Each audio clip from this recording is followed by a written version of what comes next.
Today, I have Emeritus Professor Gary Martin from the Australian Institute of Management in WA, joining us on the Business Growth Mindset podcast. Professor Gary Martin commenced in the role of Chief Executive and Executive Director of the Australian Institute of Management in 2012. He has overall responsibility for leading all aspects of the Institute's business, which is focused on building leadership, management, and workplace capability, both in Australia and internationally. A workplace specialist, Gary focuses on key issues and challenges facing organisations and their people. He is a regular columnist in a variety of publications across Australia and internationally, covering a broad range of workplace issues, including ageism, bullying, flexible working, and building respect. Gary was a board chair of the Telephone Speech and Hearing in Perth from 2016 to 2020, and the chair of Study Perth from 2008 to 2011.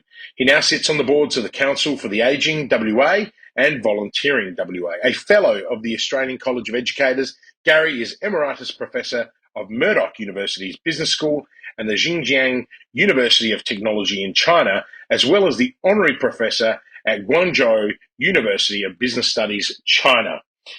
Get comfortable and listen up, because today you will learn about the power of developing a workplace that matters, what it takes to become a leader in education, and how to build a legacy. Welcome to another episode of the Business Growth Mindset Podcast, series number 3.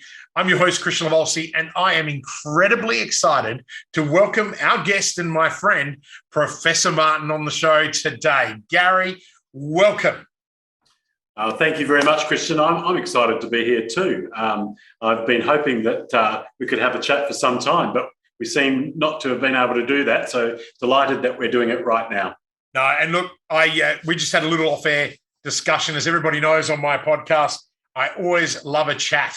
So we just had a really good chat, and I got some excellent insight, and I'm hoping that we're going to develop that insight on today's call. But before we dive in, I just want to thank you for making yourself available. You are in Perth, and I'm in Adelaide, so there is a time difference, and I know that you're also incredibly busy in your role. I'm going to ask you to tell us a little bit about you, introduce yourself to my audience, or to our audience, but from that place of, I guess, where you've come from and where you are today. Thanks, Christian. Where I've come from, a little bit entrepreneurial in a sense that I was selling newspapers from when I was around 12, 13, and I was selling newspapers, the afternoon newspaper as it was there in one of the shopping centres. And I kind of took over the entire shopping centre round, so that I was the preferential deliverer for most of the shops in this giant shopping centre. And I got a taste of that in terms of trying to provide better service and so on to all of my customers at that young age of 12. That really, I think, was a good starting point. You were dealing with money. The harder you worked at that time, the more money you could make. And it was all came down to reliability with your customer and giving good service. And I think that holds no matter what you're doing in any career, in any job, in any role. And that's something that I just continued on. So from there, I actually took a step into becoming a primary school teacher. And I credit that background for my success in terms of being organised, being able to interact with people from different backgrounds and so on, because being a primary school teacher really helps hone those particular skills. You have to adjust your level of communication to children, your vocab, you have to change that again for your colleagues. And of course, you have to really hone your interpersonal skills when you're working with parents as well and others in the community. So from going from a teacher, I did that for some time and then went into teacher education, then on to managing a research centre and on to taking a role in university admin. Sometimes people call that the dark side, or you've crossed to the dark side. And I did that, really enjoyed it. was actually quite surprised how difficult and how challenging being a leader in university was. But that was also part of the joy of actually being a leader, because it wasn't, just do things, it happens. You had to actually really work at it, had to think about how you'd actually lead a group of very, very smart people who all had views on how things should be done. And I guess that was the satisfying thing, is trying to try and take from different views to come up with a particular approach. And so I said right through from being a newspaper or having a newspaper round, to becoming a teacher, to going into universities. Then I made this jump out of a university into the Australian Institute of Management in Western Australia, where I'm CEO at the moment. And I've been doing this for 10 years, and I kind of feel like this is the place where I belong. I love what I do. I love stimulating conversations about workplaces and leadership, management, and hearing people's different views. And I think I'm really privileged as well, because since I've been in this role, as I said, for 10 years, I have so many people tell me, either online or face-to-face, the sorts of experiences that they have in their workplace. So I've geared our business up to help to inspire better workplaces, whether it's in corporate sector, not-for-profit, charitable, government. That's what we do here, and I love doing that. That sounds...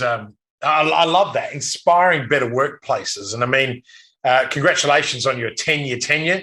Have you taken your long service leave? No, because I just clicked over to 10 years. Right. I had a few clickovers, if you like. This year I clicked over, I turned 60. Oh, wow. It's interesting. I would never have picked 60. I would have picked 50. So very kind. The camera, you know how the cameras make us look better? You can put that brushing effect. Yes. I've got mine set on the high setting. So my congratulations coincided with my 10th year here as the CEO of Australian Institute of Management WA. And as I said, it's a great role that I have, because every year is different, particularly over the last couple of years. Can I ask you a question?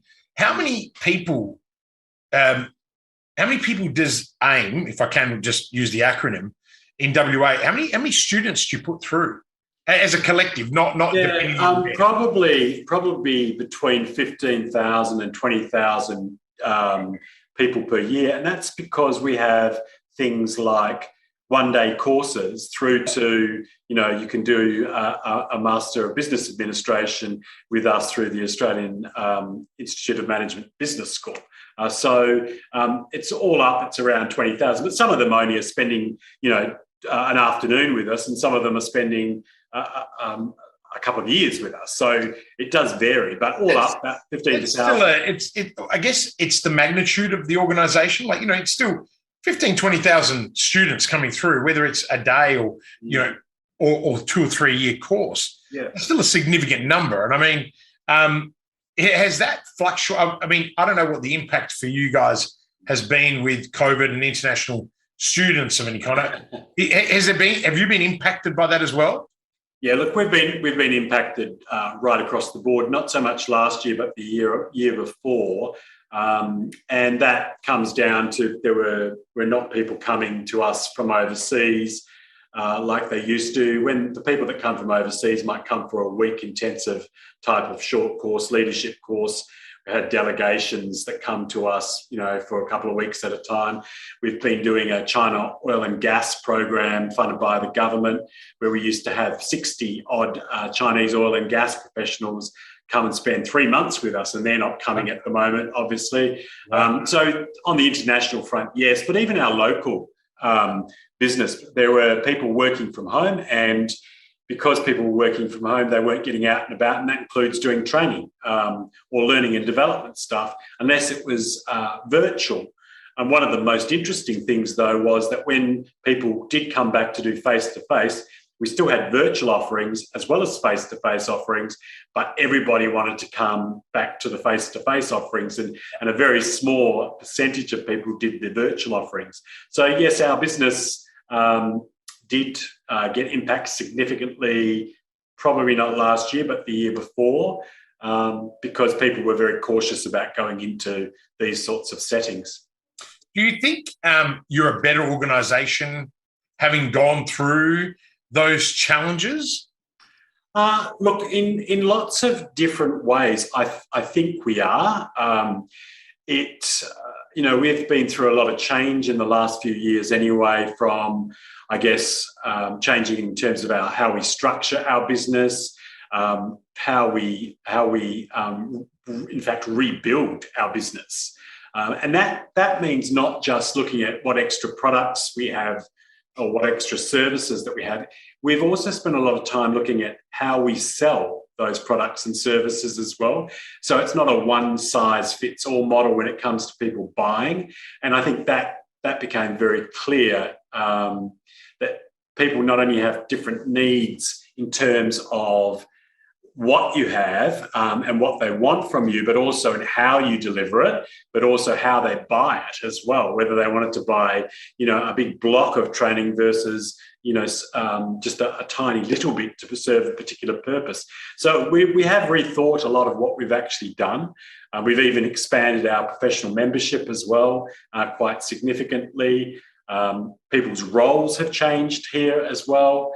Quite a lot of change, and all due, I think, due to the pandemic in a large way, because our customers have changed, our staff have changed, our partners have changed, everything's changed.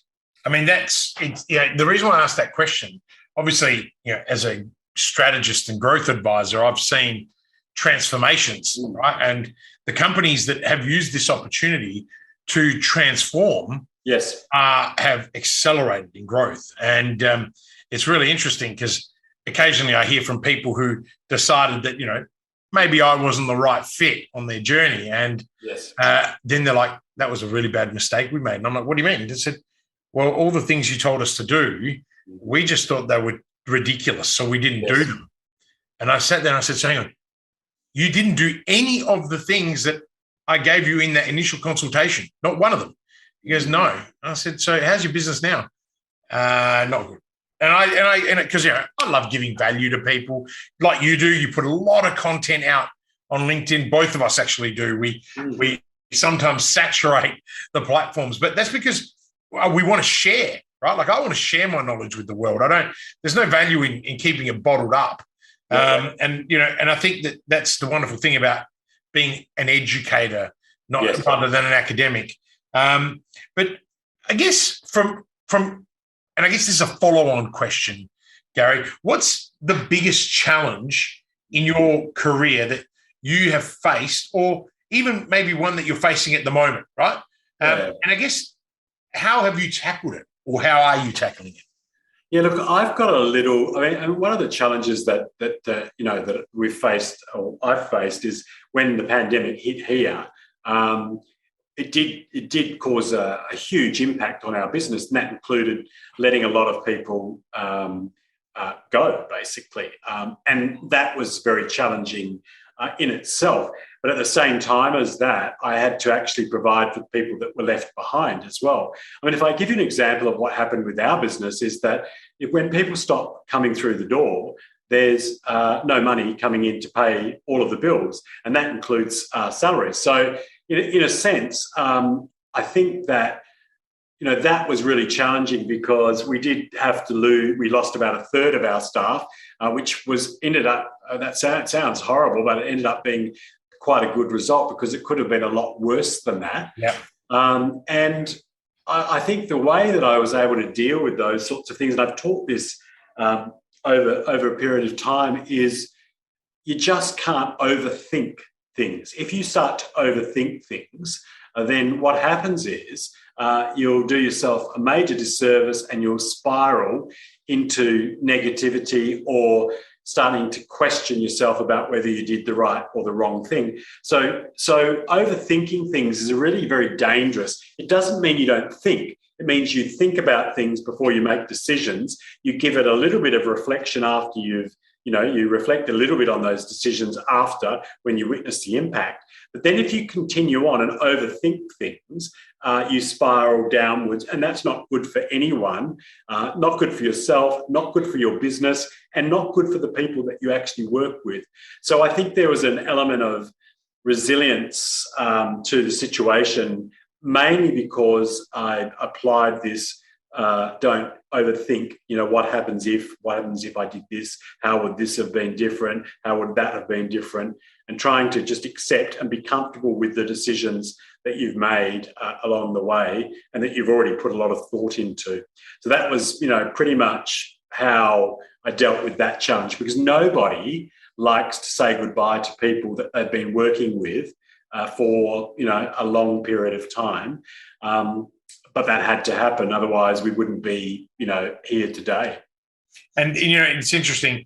I love the way you put that. And I think that the key points there is, don't fall victim to analysis paralysis, Sure. Right? The overthinking, but also more importantly, execution is critical. Yes. And I know that, using the word execution when we're letting go of a third of our stuff. Not such a good choice. Not a great choice of words, but the reality of it is, as leaders, we have to make calls and we have a duty.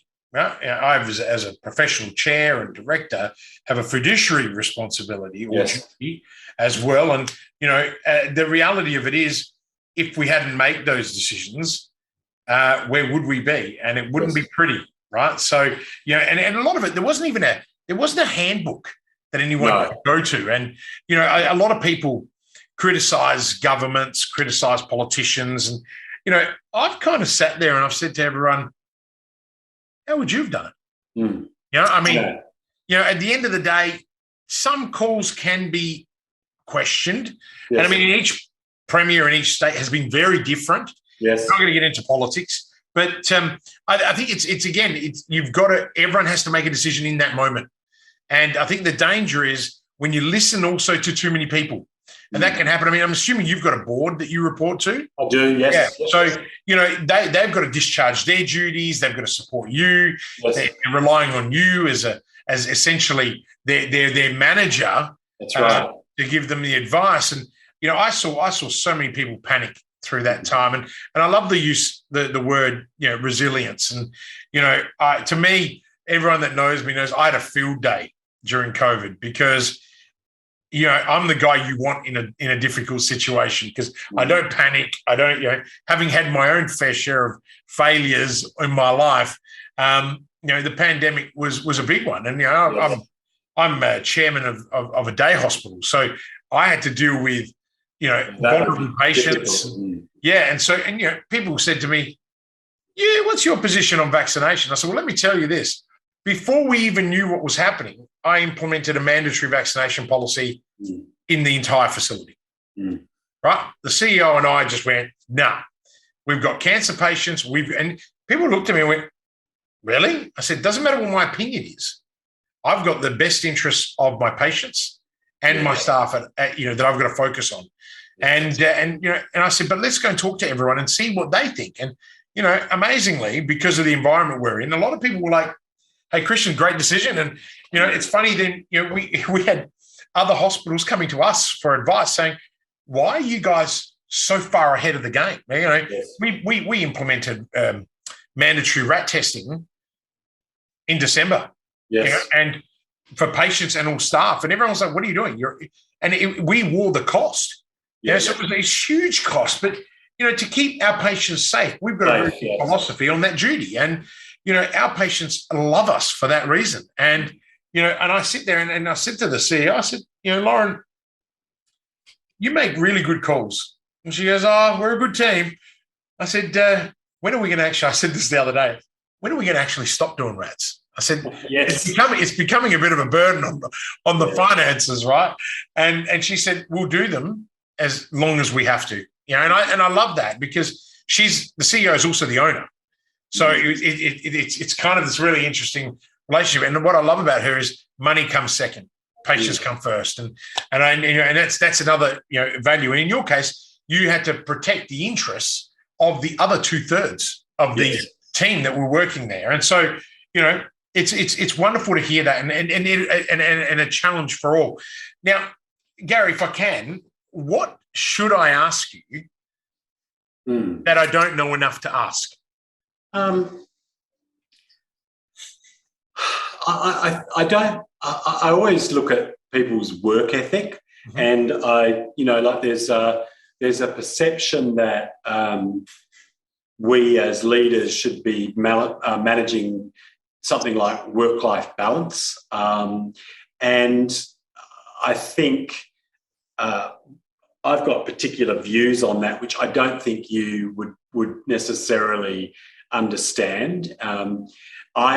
So I can elaborate on that. I'm smiling because I think I might enjoy listening to what you've got to say. So our listeners might too, especially all the entrepreneurs and business owners out there. Yeah. There might be some good value in this. So please elaborate. Love to know. Yeah, look, I think we've got into this situation now, and if you're on LinkedIn, you'll see, or other social media, you'll see people always talk about people's work-life balance, which I think is an absolutely stupid concept. I understand where it comes from, but I think it's a stupid concept, because the whole idea of work-life balance, there's so many flaws there. Just two. One of them is that some people view work-life balance as 8 hours of work, 8 hours of leisure, 8 hours of sleep, and your life or your day is divided up that way. Now, if anybody has that sort of nice mixture, then good on them, but I've never seen it. Okay, so it would be a miracle if anybody's life actually is like that, for a start. Yeah. The second thing is that about this concept of work-life balance is that people tend to think that that having that means that, it's a goal to strive for. But hey, if I like what I do, then I might have quite a different balance. And my work might be part of my life because I love it so much. So for those people, you want everybody to love what they do, but not to actually say, well, I'm out of balance because I'm spending 16 hours loving what I'm doing, but I should really not do that. How does that work? If you're enjoying doing something, why wouldn't you spend more time? And, the other flaw with this thing is that work and life are two different things. And of course, we spend a big part of our life working. So, I think the concept and people's efforts very well intentioned, but I think what we should be doing instead is, and I do this myself, is really embrace something that's more about one flowing into the other. So I might work straight, and any entrepreneur who's, limited resources doing it themselves, you might work 12-hour days for 6 days. And then you might say, okay, well, I've got through that. Now I'm going to have 3 full days of doing other stuff. And I think that's because it's work-life flow rather than balance. One sort of, sometimes you have to tend to some things in your life, and sometimes you have to tend to others. So being present in different parts of your life at different times, but they're all your life. You just change your presence. Sometimes your work requires more. Sometimes your family, your friends, your relatives, whatever else requires more. And you balance time that way instead of this 8 hour or whatever. And the fascinating thing is every year people set themselves up with a New Year's resolution, which is, I'm going to have a better work-life balance, only to fail within weeks of doing it because they go back to work and the demands are big. But if you can just view it as seasons in your life, where sometimes you have to focus more on one area than others, and then it sort of changes and things switch back to the more personal type of life stuff. But for many people, the personal life and their work life are one and the same. So I just think, the more and more we talk about work-life balance, the more we're actually setting people up for failure, particularly now when a lot of people were working from home, their lives just ended up blending with their work. So let's face it, that's going to be ongoing because technology enables us to do stuff at any time of the day. So how do we actually work with that rather than fight it the whole time? I'm still thinking through these issues. Oh, look, can I tell you something? You put that far more eloquently than I do. And everyone that knows me, even my listeners on the podcast, there is no such thing as work-life balance. Right? So, funnily enough, we have exactly the same view. I'm a big believer, and I love the word flow. I use the word flow when people are resisting me, and I'm always like, okay, let's get you into a flow. Right? Stop pushing back for no reason, right? You're not allowing yourself to be vulnerable enough. And so, but the truth behind that is everyone wants to box this shit up, right? That's the problem. They want to put it into a box, and lots of people have made a lot of money from time management, right? And a lot of money from work-life balance, right? I have a different concept of it. My concept is really simple. Do what you love for people that love what you do. That's and right. you will be in a happy place. Yeah. Surround yourself with the 5 people that drive you, inspire you, and motivate you to success. And you will be in your own state of flow. That's why I love what you said.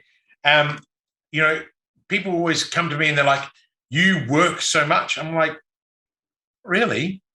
I actually don't work at all. Like, I get paid a ridiculous amount of money to do what I love, to help other people grow, to help other people achieve their dreams. I mean, and as the phrase above my head says, my purpose statement is to live with purpose. Purpose, yes. Like, essentially, I own the strat line. Like, we're in the process of finalizing trademarks in 18 countries. Like, to me, it's something I've said that my whole life. Tony Robbins says, live with passion.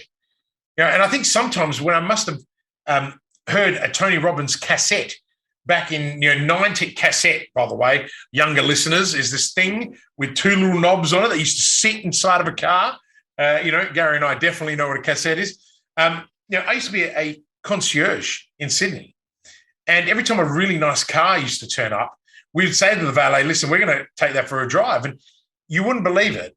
These high-level success, I'm talking, a Porsche would turn up, like an old vintage Porsche that had a cassette player, and Tony Robbins would be playing it. This gigantic man. And I'd be sitting there going, this is the late-night TV guy. And I would always hear this line, live with passion, live with passion. And I think that one day just hit me when I said, no, you got to live with purpose. And purpose and passion are not the same. And I think Tony sums it up. But for me, when you are living with purpose and you're in your own state of flow, the balance is a natural balance. You take a little from column A, you take a little from column B. I mean, I've got young children, and, my children and I have a wonderful relationship. Lucy and I have a wonderful relationship. It's, why? Because when you're there, you've got to be present. That's right. That's how you achieve great balance. Not to digress, but something that impacted me dramatically was Shane Warne's memorial. Yes. And I actually tweeted and I wrote, there's not many people I would have wished I'd met. And this is one of them. Because when I heard the memorial, I said, Warnie lived the life I want to live. Like, and why? He not only was this incredibly gifted man that could do things with a ball, but he was an exceptionally loved father and human being. And I think that, if he epitomized what living for legacy is, but without actually he didn't force that. It's like, I just want to be the best father. And you think about it, this is a man who traveled almost all year round. Yes.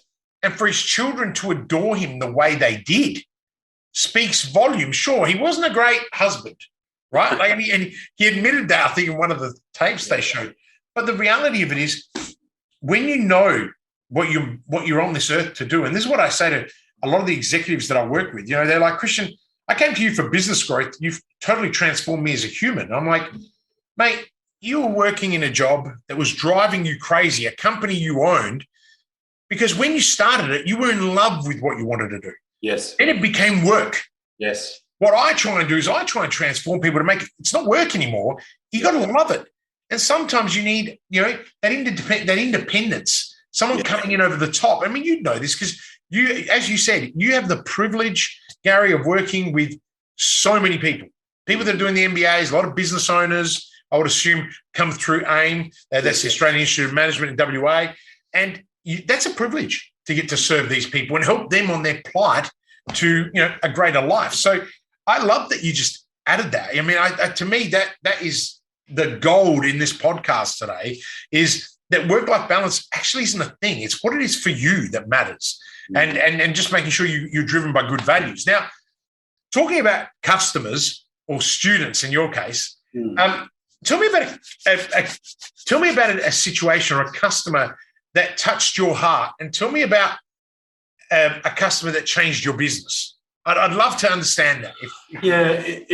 That's an interesting one. And I've written about this quite a bit. Is the customers that really I feel like I need to do more with are people who come in, particularly people in their 50s and 60s, who have basically been cast aside by employers. And it's something that I have written about. It's actually ageism at work, in the workplace, ageism and at work in the workplace, where, as soon as people are in their 50s and 60s, the idea is to push them out the door as quick as possible and have younger blood, if you like, come in. And the stories that I hear from some people that have experienced ageism either while in the workplace or trying to get a job, they're really heartbreaking, because here we have, a big chunk of society trying to do their best, get some meaningful work, support themselves rather than ultimately go into welfare and so on, yet there's pushback in some quarters, and people have got this stereotype, which I don't think is actually getting better. At one stage, I thought it was getting better, but I just hear so many stories of people saying that, they're passed over for promotions, they're passed over for training, they're passed over for any number of things in the workplace. But even worse, when they try to get a job after they've left an organisation, the ageist attitudes that prevail. And the irony is we all belong to that group of older aged Australians at some point, if we're lucky, we get into that group. And so we discriminate ourselves, our younger selves, against something that we're going to become part of. Now, not everyone is ageist, and ageist actually does work two ways as well, because you can discriminate against young people. But the people that have really, touched my heart have been the people that have actually come in to see me and say, Gary, I can't get a job. What can I do? And so, my approach to helping them has actually been a very personalised approach. I've been through their CVs. I've helped to set them up in some networks. In some cases, I've helped people to improve their presence on social media. It's those sorts of things.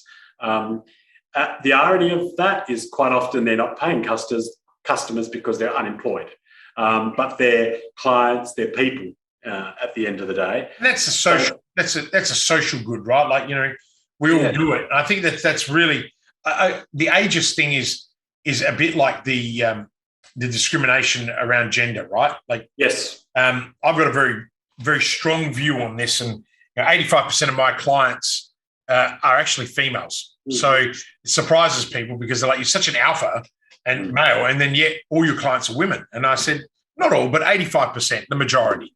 And and these are business owners, super successful. They don't actually need me most of the time. But the reality of it is, I have this very strict policy, where you hire the best person. No, age is not, the grey hairs, as I call them, like me. I shaved my head today, so you can't see it, but you can see it in the beard. The grey hairs like me, and I'm only 44, right? So they can bring a huge amount of wealth to the table. I mean, some of my best people that I've hired are in their 60s. Yes. And from other industries too, because it's like, tell me what you bring. Now, I'm a visionary, and I'm assuming you're the same. So we look beyond the box. And, to me, that's so important. I wish that people realize what they're leaving on the table. But again, you got to, as I said, I'm a big, firm believer. You employ the absolute very best person for that role, and you close your eyes and you ignore their gender, you ignore their preferences, and you ignore all of those things. But there's only one caveat. They have to be the right fit for your organization. Yes. So because everything I do is centered around the core, so purpose, values, and competencies, as long as they fit that core, the rest is irrelevant, because you can train anybody to do any task. Okay, correction. I can't teach someone who's been a Boilermaker to be a surgeon, okay? I'm referring to, I just have to put these caveats because there is always a whole bunch of people waiting to hit me up with something I've said. But the reality of it is, my thing around that is you've got to give people the opportunity. If they're the right fit for your organization, yes, think of the value they can bring to you in so many ways. And I really appreciate that you're taking that role on to be a voice for those people, because it's again, and I said this to someone that I interviewed the other day, success is not a measure of wealth. Success is a measure of the legacy we leave behind. Yes. Right? I have my own corporate social responsibility program. I coach 2 people for free every 12 weeks. They have to pass a means test. If they can't afford it, then absolutely. And, most of those have gone on to becoming paying customers because, to me, my dream is not about the money. It's to help them live their dream, live their purpose, come out and deliver on your promises. And I love that, Gary. So thank you for sharing that with us. If you could turn back the time, right? Everyone loves this question. If you could turn back the time and talk to your 18-year-old self, what would you tell them? Well, it's interesting, isn't it? Because on the one hand, I would tell myself that I did the right thing, or that I should become a teacher and work through those through those channels to get where I am today in terms of what I do, and I enjoy what I do. However, there's another side to me that would say I perhaps would have liked to have studied law. So I would have encouraged myself to study law, because I actually feel like I could have made a contribution there. I feel like it's an area of interest. I think I've got the resilience and the stamina to be in that profession. I don't know for sure, but I would have told myself to take that direction, which would have ended up completely different for me, I'm sure. But at that point in my time, 18, teaching seemed achievable. Being a lawyer didn't. Cool. Gary, you still have plenty of years left in you. You could do a 3-year law degree. Yes, but the problem is now I'm too ingrained in doing what I do, which I love what I want to do, I'm doing, and I don't have that same interest or passion for that anymore. But I would. It's interesting you say that. Sorry, it's interesting you say that. I'm umming and ahhing at the moment about going to do a law degree just because I'm surrounded by lawyers a lot because of the line of work that I'm in, the consulting. So we've got lots of legal firms. And I sometimes wonder if I know more about the law already than the lawyers themselves. And a lot of them always say to me, you quote the Corporations Act. Yes. Like no other. I said, no, there are barristers that quote it much better than I do. Yes. I said, but, there's not that many points you have to remember, right? But the thing is that if you want to do your job, it's really important. And, look, I did law as one of my subjects in my MBA, and I actually really enjoyed it. And I had a very good professor that was very understanding of my learning disabilities, as I call it, my ability to accept fact. And that's the hardest thing about the law. But, Gary, what's the most important thing that you've learned in your life? I think one of the things that I've only realised later in my life is that there's a movement around something that I'd call positive toxic positivity, where we're not allowed to be negative. We've got a fear of being negative in a situation. And I think over the last 5 years, or particularly the last 3 years, I've actually learned that when someone is experiencing difficulty, you can give a little bit of positive reassurance, but too much of it doesn't serve. You're better off to try and empathise with people rather than saying, oh, things are going to get better, or, you've had a bad run, now you're going to have a good run.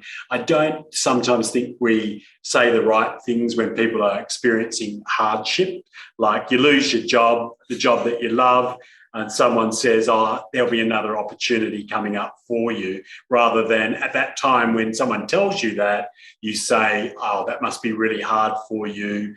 I can't imagine what that's like. It hasn't happened to me. But, you take a different tack. And I think that I've learned over a period of time that we have, meaning humans, seem to have this fear of negativity, that you can't be negative. And now I kind of stop and think about what I say to people when they are experiencing hardship, rather than trying to be positive and boost them up. That's not what they necessarily need at a particular time. I like to look at it as like a cake. If you feed someone a piece of cake, if they like cake, then that's just enough for them.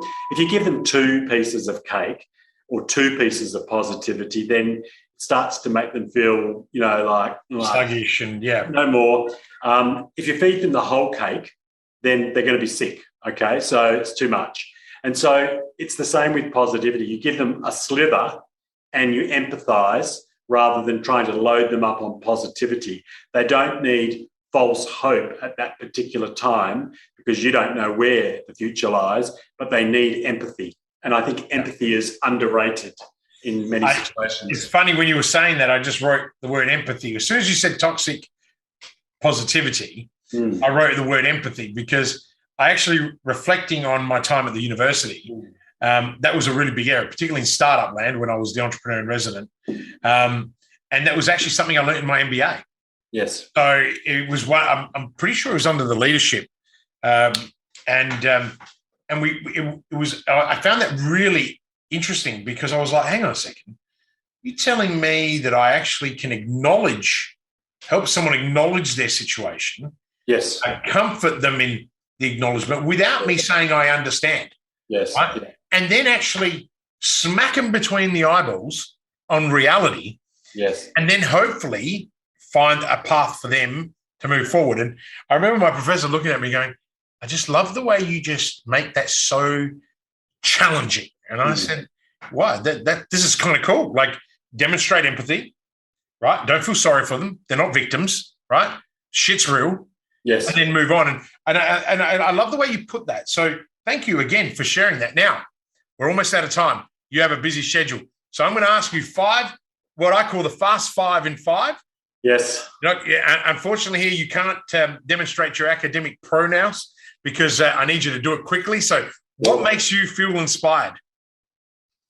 Hearing other people's stories of inspiration. Inspiration breeds inspiration. Excellent. What is the best compliment that you have ever received? Best compliment, maybe when people tell me, or quite often tell me when they've read something that I've written, that it resonated with them, they related to it. That's enough. That's a huge compliment if you've been able to tune into people's thoughts and experiences. Okay, fabulous. If you could be remembered for one thing, Gary, what would it be? Making better workplaces in my professional life. That's what I would want. I would want people to look at me and say, you helped make my working life better. Yeah, I really go back to what you said at the beginning. You inspire better workplaces, and I think we try to anyway. Yeah, well, that's inspirational. It's really sat with me the entire time. Best book recommendation? Now that's challenging, because I tend to be reading, more the fiction, non-fiction type stuff, more informational type stuff. So I'd be hard pressed to pull out any one leadership type of text. But one that I actually did read was, I can't remember the author, but I know it's recently, and again, it's a non-fiction rather than fiction. It's actually about fasting and the benefits of fasting. And if I remember the name of the doctor that actually wrote that book, that had a huge impact on how I view my health. It's about fasting. Maybe you could share it with me in an email, because I'd love to be able to put it in the show notes. I read it on a plane. It's that sort of thing. Great. That'd be awesome. And finally, if you could have a billboard with anything on it, what would it be and why? I would put to go back to my other answer, I'd have a huge billboard that says inspire better workplaces, mainly because work's a very big part of everyone's lives. I love it. Gary, Professor Gary Martin, CEO of the Australian Institute of Management in WA. It's been an absolute pleasure having you on the show. It really has. And from the bottom of my heart and my listeners, thank you. I also want to take this time to thank our listeners, and we do value you. And we know that there are hundreds and thousands of other podcasts that they could be listening to, but you have chosen ours today. And hopefully Gary's story has inspired you to inspire better workplaces. That's something that's really resonated with me. And as I encourage all of you to jump into our show notes after the show.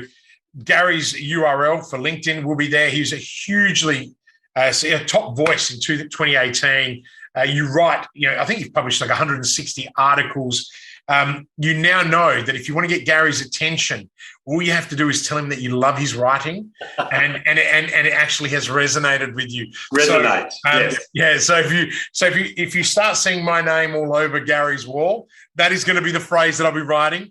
But no, truthfully, Gary, thank you so much that you've been with us. I also want to thank my team, because they put up with me, and I use the word for their support and resilience all the time. But also, before I let you go, Gary, I just want to let our listeners know that if you haven't subscribed to the podcast, please do so. And remember to change those notification settings, because otherwise you're going to miss future episodes, and we don't want that, do we? So, Gary, again, thank you very much. I appreciate your time today. Ladies and gentlemen, until next time, live with purpose.